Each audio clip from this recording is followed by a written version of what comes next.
Amateur Traveler is in its 20th year now, but can you imagine if I had people on the show who had never been to the destination but had just read about it or seen a movie about it? That wouldn't make any sense at all, and you wouldn't listen. We all know how important it is to receive advice from people who know a destination to get the most authentic local experience. And a great option for experiencing this is Explore Worldwide and their authentic small group adventures, led by local tour leaders, perfect for solo travelers who want to meet like minded people with a desire for adventure. I'm often an independent traveler, but two of my last three trips were with small group tours because they organize everything and it's a lot easier. If you want to recreate the tour I did to Malta, they have a Malta and Gozo Discovery Tour. I'm intrigued by one of their tours called A Taste of Sicily. The company again is Explore Worldwide, and visit exploreworldwide.com to learn more. And thanks to Explore Worldwide for sponsoring this episode of Amateur Traveler. The nights are long, the days are short, and the weather is chilly to downright cold, depending on where you are. It's a good time to slip into a Quince iconic Mongolian cashmere sweaters, which start at only $50. You can treat yourself to everyday luxury at an affordable price with Quince. If you really want to dive into luxury, you can check out their leather handbags, washable silk shirts, and European linen sheet sets. Whatever you're looking for at Quince, all the prices are 50 to 80% less than similar brands, and they do that by partnering directly with top factories and cutting out the middleman. They only work with factories that use safe, ethical, and responsible manufacturing processes. And of course, they use premium fabrics and finishes for that luxury feel in every piece. But you've already heard me rave about my Quince travel pants.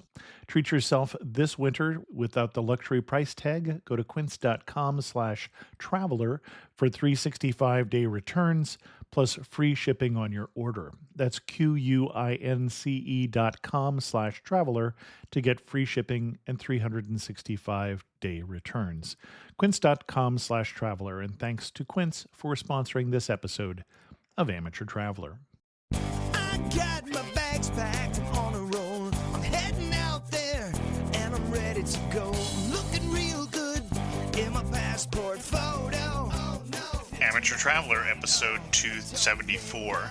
Today, the Amateur Traveler talks about hippos and kayaking with crocodiles as we go to Botswana.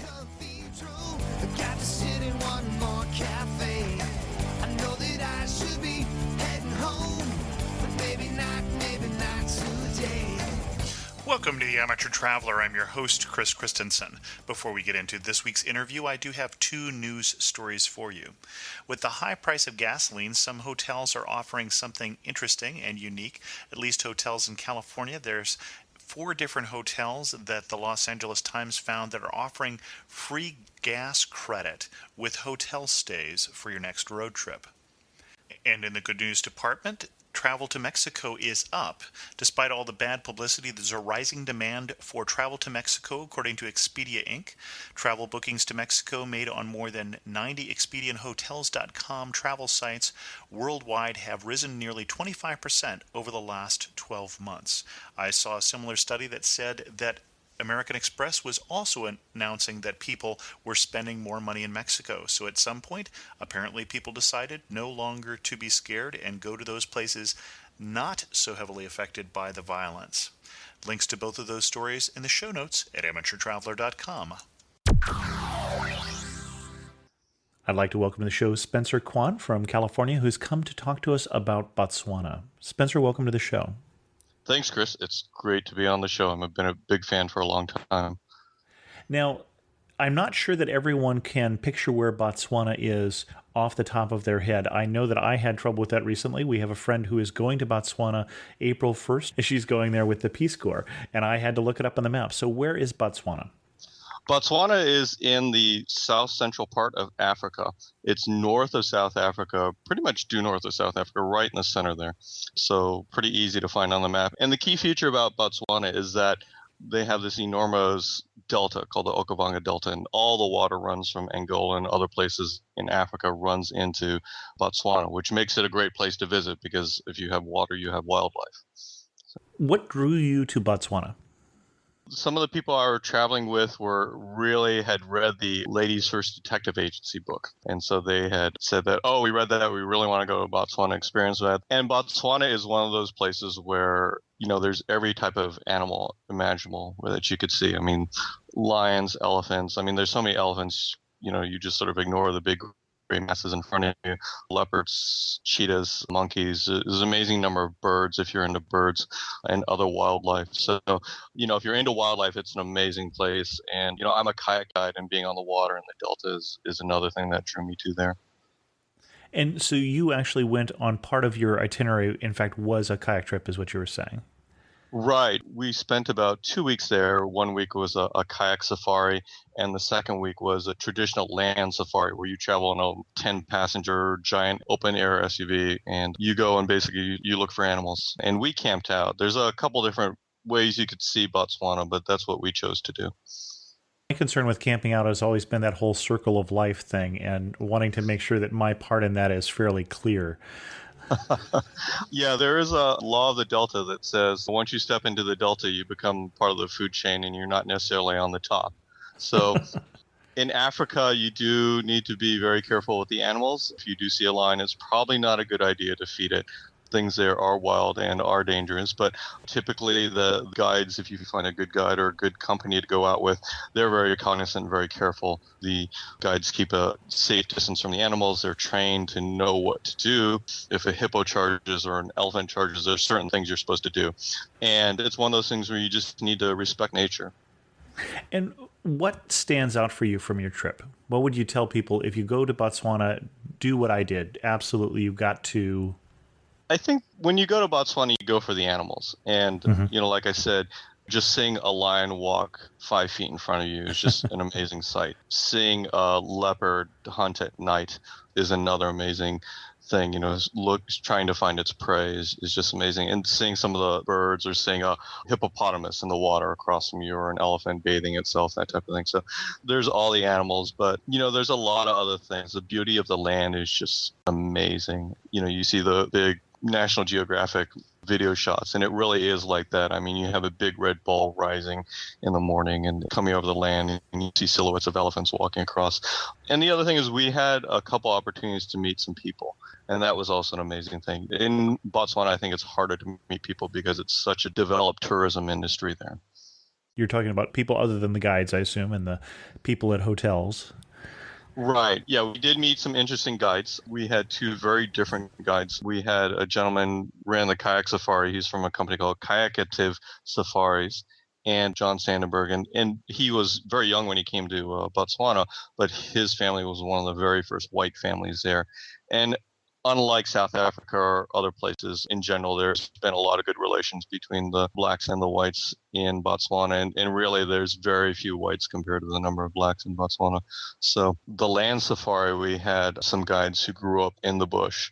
And that was just amazing, talking to them and experiencing them, and they were able to cook for us. And we specifically asked, well, we want Botswana style food, and so they went out of their way to do that. And they told us stories about when I was young, I used to go out hunting for kudu with my father, that type of thing. So, and we actually had a great opportunity, just one of those lucky traveler events where we happened to be going by a village and we saw a big celebration going on, and we asked the guide and we asked him what's going on. He's like, oh, that's a big Independence Day celebration. And we sort of all looked at each other and said, oh, Independence Day celebration, can we go? And he said, sure. And it turned out it was a big bonus for him because that was his village. So he could stop by and visit his family, and also he could ask permission. So, I got some amazing video and amazing photography of the celebration. There's a dance circle where there's men playing these enormous drums. Women and men are dancing in this dance circle. You feel the rhythms and you hear all the music. And, of course, there's a feast going on. They're cooking these enormous pots of food. So, we were really lucky. I think it's challenging because when you do research on Botswana, you look into it, everything's sort of like, we'll take you on a 10-day safari and we'll experience this park and this park. And so we were very lucky to be able to experience something so real and so cultural. So we were sort of blessed. And I encourage anyone who goes there to try and look for that. So that seems like quite a surprise, too, that you weren't planning on any other big surprises from the trip. Was it what you expected? Every day was a surprise. I mean, going to sleep and hearing there's just amazing sounds at night. I mean, the frogs, I don't know, there must have been 20 different species of frogs, and they make an enormous amount of noise at night. So it's just amazing trying to go to sleep with all that racket. And in the background, you hear a hippo snorting, that type of thing. So I don't think there was a day there that we were bored. There were certain times, if you go on a safari in the safari trucks, it can be challenging and very tiring. It tends to get hot. The roads are extremely bumpy. There's dirt blowing everywhere. But, you do get to get an idea of the land, and you get an idea of the land, you do get to see the animals. I recall that when I went on one of those up in a little further north in Africa, they recommended you pretty much wear something the color of dirt because you were going to look like that with all the dust that was blowing around anyway. Pretty much, yeah. You do get a layer of dirt on you. It's a healthy layer, but, you do get the opportunity to wash it off. So that's the price you pay for getting to see a lion or an elephant right in front of you. So... Well, and the biggest problem I think I recall running into was that big goofy grin on my face was going to get some of the dirt too. So, right. It could be like riding motorcycles and getting bugs stuck between your teeth. Exactly. Yeah. What was the biggest surprise as far as an animal encounter? We had so many; it's hard to pull one out. Had the opportunity. We were in one preserve that's owned by a local village, and they actually allow people to go on night drives. And so most of the parks in Botswana don't allow night drives, partially because of safety, and partially because there's a lot of different animals going on. And so not even a night trek, but actually a night drive. A night drive. Okay. Yeah, there's two things about that. One is the night drive is, you do get to see totally different number of animals out there. Like I mentioned earlier, you get to see a leopard hunting and right. We were lucky to spot him. We also saw a pretty rare creature, is my understanding, and supposedly it's very lucky if you spot him as a civet cat. So, which just looked like this big black cat that just sort of course, being a cat, just disappeared in the darkness. And the animals are different. I mean, you get to see the hippopotamuses come out of the water. The elephants, who normally ignore you during the day, don't really like your light, so they behave differently. So that was one of the most amazing experiences. You don't often get to do treks in Botswana. You don't often get to walk, like go on a hike. If you do in most of the parks, you have to be accompanied by several guides, and some of them have to be carrying guns. And that's because if you're walking in the middle of the road, you could easily be at somebody's tasty dinner. So there are areas where you do get to go on hikes, one being in the Delta. We would kayak for most of the day, and then in the afternoon we would either go out fishing or we would go out and take a short walk. And that's a great opportunity because you get to see, we saw some amazing rare owls, we saw baboons in the trees, that type of thing. So you get to see things that you don't normally see, and it's nice put your feet on the land. So, and let's talk a little more about the kayak trip too, because that was one of the most interesting things about your trip that's different from a lot of the safaris that we've either talked about on the show or that I think most people go on. And one of the things that I would be concerned about is the same sort of thing with it's not common to go walking out in the savannah. As you're kayaking, you're there amongst the crocodiles and the hippos, which are two of the most dangerous animals in Africa. Are there safety concerns with that other than the usual kayak safety concerns about rolling your kayak and things like that? There are safety concerns, and I don't want to downplay it. I mean, again, you are in the Delta, and instead of having to worry about a lion attacking you, you do have to worry about a crocodile or a hippo. So when we were on the water, the guide would take the lead, and he would make sure that we wouldn't surprise the hippopotamus, or he would be able to spot a crocodile. And there was also a support boat following us almost immediately and back. And so if there was ever any problem, they could jump on it. And that's a non-kayak, you're saying that's a boat? A motorized boat, yeah, an actual sort of a flat metal motorized boat. But you do have to be aware, and you do have to be careful anytime you're in the wilderness. But overall, people go on the Delta all the time. I mean, the locals are in these very narrow, maybe 10-foot long, 1-foot wide canoes, and they stand up in it and push it with poles, and they're called mokoros. And so there are people, not just you, in the water. Mm-hmm. And you're in single-person kayaks, you're on white water, you're on calm water. We're in the Delta, and so it's all pretty calm water. It's pretty easy paddling, actually. There's several options to go in the Delta. You can take a motorized boat. You could actually do the exact same trip we did, camp out on the same islands that we camped out on, and take a motorized boat. You could go in a Mokoro canoe, which is a homemade canoe by the locals. It's wooden, and it's about 10 feet long and about a foot wide, and it's pushed by local mackerel guides. And this new kayak company has just gotten set up, and they're doing kayak trips in Botswana. And so it was really exciting for me, being a kayak guide, to be able to experience this and be on the water. And typically the water in the delta is very calm. It's slow moving. It takes months to flow down from the northern part of Africa down to Botswana and eventually ends up in the Kalahari Desert. You rarely have to struggle. We had some new kayakers with very little experience who didn't have any problems. And it's amazing. I mean, you go through different ecosystems, you go through tall reeds, and then you can pull up and onto your island where you can camp, and there's an elephant sitting right there. So, those are some of the amazing things that you get to see when you're in Botswana. So. And I gathered from what you were saying before that you didn't actually get down to the Kalahari region of Botswana. I unfortunately was not able to get down to the Kalahari region. That's one of the sort of the often overlooked areas of Botswana. It's a drier region, and it's mainly known for the Bushmen that live there. Sure. And you can take tours there, and certainly if I ever go back to Botswana, that's one of the places I'm going to make sure I go to. But it's an opportunity to see an ecosystem that's completely different from elsewhere. And there's still animals there that you can see, and sometimes it's easy to see them because there's less water, and so they tend to congregate in certain areas. What was the best day you had in this whole trip? I think the best day we had was seeing the village and seeing the people dance.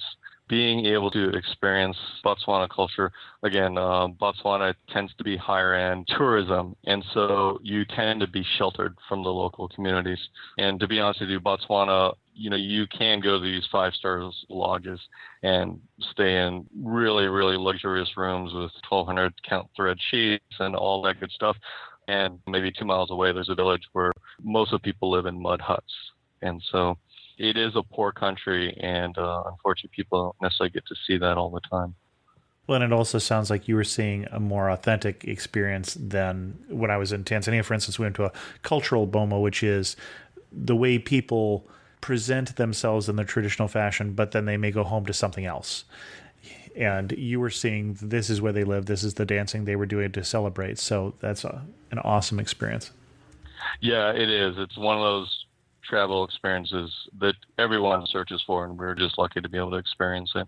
The entire village was there, and most of the tribe was there. So there are hundreds of people, and there was the village chief there and the tribal chief there. And this tribe is a very unique tribe because they don't have official representation within the Botswana government. And so they're trying to develop enough presence to be able to petition the government to say we get a vote in the government. You were in Africa. You were not just in one of the major cities in Africa, but out in the bush. What day did you feel closest to home, and what made you feel furthest from home? Closest to home is probably being on the water. Water is very different and very similar everywhere you go.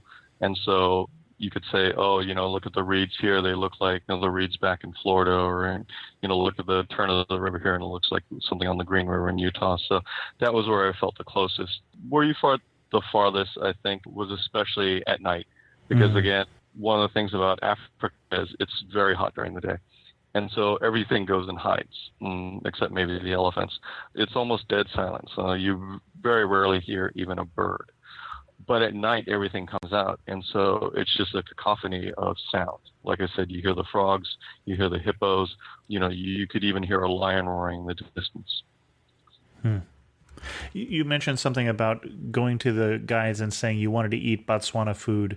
I'm going to guess that Botswana food is some sort of starch covered with some sort of meat. Pretty close. In the southern part of Africa, corn is very popular. Okay. And they eat it in different forms. One of the most common forms is mealie meal, which is similar to grits or similar to polenta, to be honest with you. And there's different forms of the way they cook it. The one thing in Africa, in a lot of places, is that it wasn't that long ago where people didn't have stoves. And so everything was cooked over the campfire. And so most things are slow cooked. So you tend to get stews. In the lodges, you can get almost anything you want. You can get anything from a hamburger to a pizza to a kudu steak if you would like to try that. No, but out in the bush, you do tend to eat slow-cooked meals because they don't have a lot of infrastructure within Botswana except within the major cities. Okay. And that seems to be a real theme when we talk to people who've been to Africa, especially outside of the lodges, is that you call it different things in different places. But the meal, as you described it, from way up in East Africa to way down in South Africa, we've had people describe the same thing. Right. We had very similar meals elsewhere. We were in South Africa and some of the more remote areas, and then also did a side trip to Madagascar and had similar food, except instead of corn, they eat mostly rice there. Mm-hmm. Those seem to be the two main starches that I've run into, at least. You talked about taking pictures. Any one of the pictures that just really captured the country for you? I'm still going through the 1,000 photos from Botswana, and that's fun when you buy a new camera specifically for a trip in the days of digital photography. And so I was able to get some great photographs of animals, elephants, lions, great pictures that I'm still putting up on my blog, which I'm sure you'll have in the show notes. But I also got a lot of great photographs in the village where we were at of people dancing, people's expression. And also, like I mentioned, there's photographs of the land, just seeing the big red sun set at night, seeing the baobab tree, that type of thing. So unfortunately, I'm an amateur photographer, but sort of the quantity versus quality. If I take enough photos, I'm going to get one really good shot. Well, I think that's also how you get to be better, is you take a lot of photos. Any tips that you learned while you were there? I mean, this is one of those trips of a lifetime that you don't want to come home and find out that you just missed the lion. You were out of focus on the black rhino or whatever it is you're seeing that's rare, like a leopard. Anything that you learned that helped you? I think one of the most important things is to get a really good guide and a good guide company that you go out with. Mm-hmm. And in Botswana, the local guides actually have to become certified. And it's a challenging process, is my understanding. They have to go to school and study for 6 months and take this day-long test, which is pretty challenging. And so if they are a certified guide, they're very proud of it, they'll tell you. And, they do learn the same information, so you will get some things repeated to you. But they do understand not only where the animals are, but how to treat them with respect and safety. And the other thing is try and find someone who's been there for a long time. Like I mentioned, our guide had grown up illegally hunting game. And so he knew one day he spotted some lion tracks, and I think he spent an hour tracking them. And lo and behold, we turned the corner, and there's two lions, two brothers, just sitting there in the shade. And so it's finding a good guide is one of the key things. Excellent. One thing that you saw in Botswana that made you laugh and just say, only in Botswana? At one campsite we landed, we were setting up camp, and an elephant decided to come in sort of the north end of the campsite, and you can't have an elephant strolling near your campsite, obviously. They may cause a little bit of damage. So the guides and we all got up, and elephants can't see very well, but obviously they can hear very well. And so you end up clapping and shouting, and the elephant sort of turned around and was not very happy. And then you could see him proceed to go around our campsite and try and sneak in the other side, which was hilarious, trying to see an elephant try and actually sneak in somewhere because it's just, just gray mass. So that sounds like something straight out of the elephant joke book that one of my friends had when I was a kid. But exactly. How does an elephant hide behind a tree, right? Right. So. One thing that you should know and one thing that you should pack before you go to Botswana. The one thing you should pack is sunscreen. Okay. And people say that on your show often, bring a sunscreen. But being in Africa, sunscreen is not necessarily an easy product to get.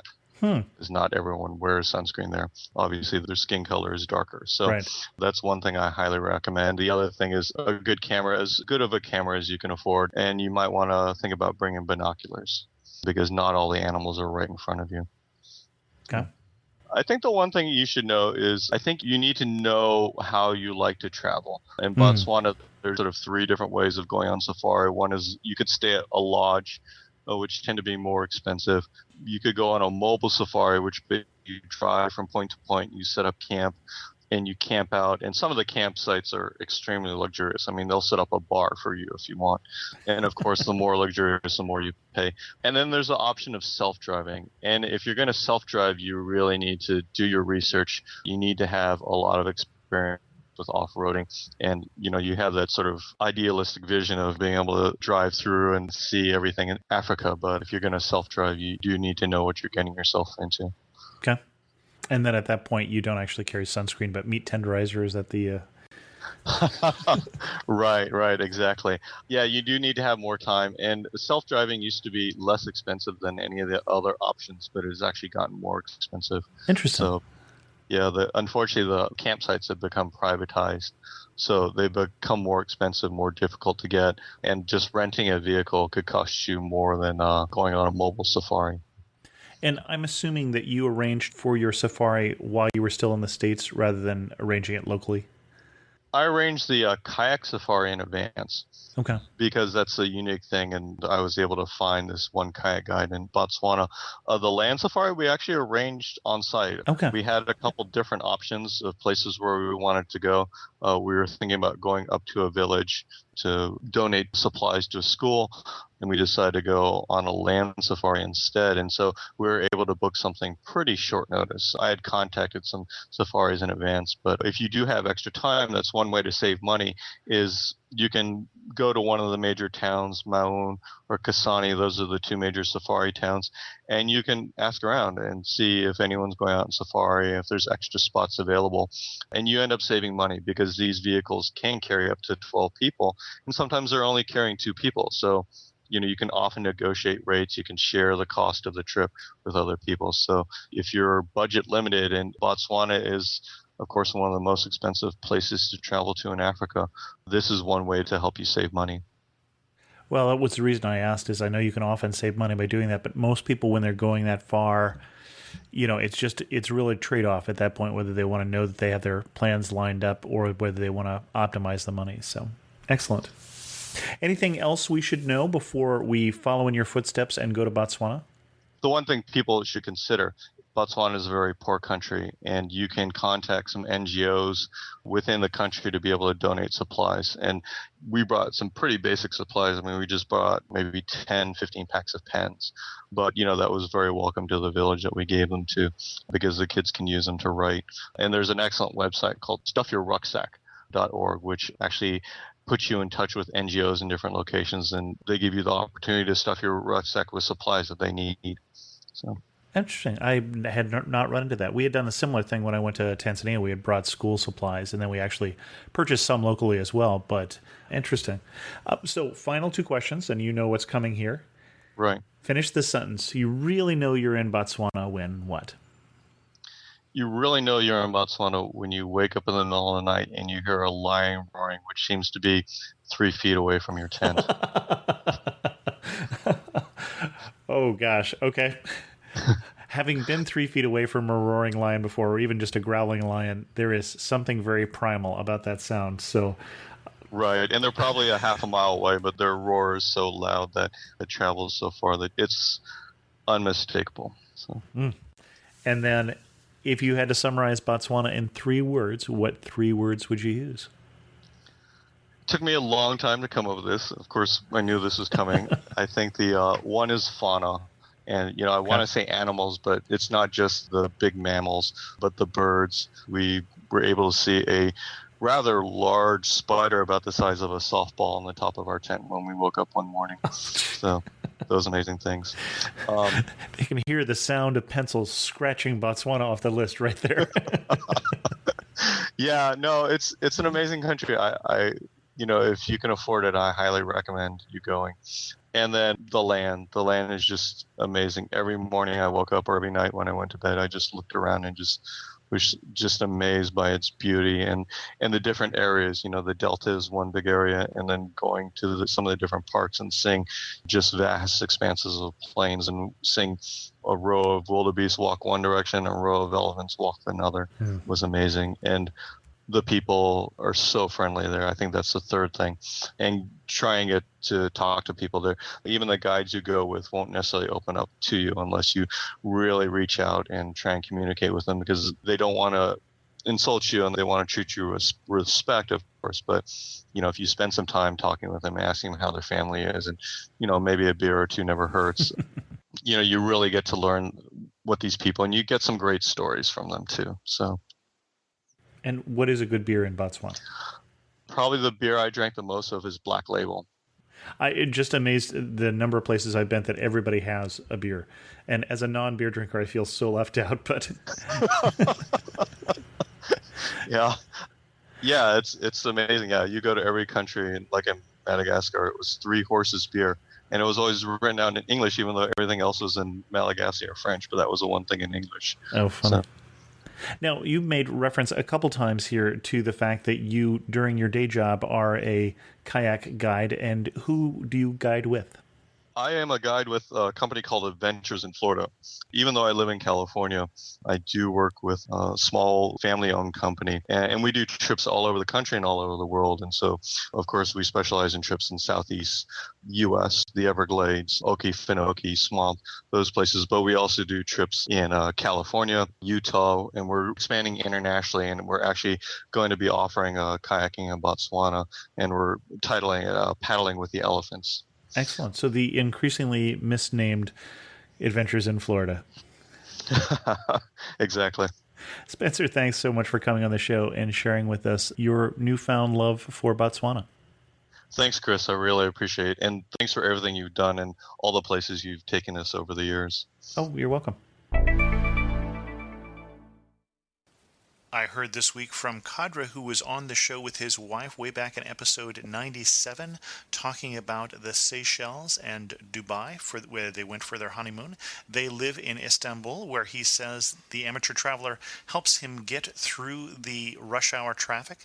But he also had a comment on the episode on Bodrum, Turkey, and said, I know that everybody are not history buffs like you are, but I want to add a couple of comments about Bodrum's Museum of Underwater Archaeology located within the Bodrum Castle. The exhibitions of Karian Princess and Ulu Burun shipwreck are a must-see if you like archaeology. Karian Princess's tomb was found within the center of Bodrum, actually under a taxi station during a construction job. It's the tomb of a noble lady who was buried with her belongings and golden jewelry. The face was restored from the bones, so now we can see what she was like at 400 BC, face-to-face with her wax statue.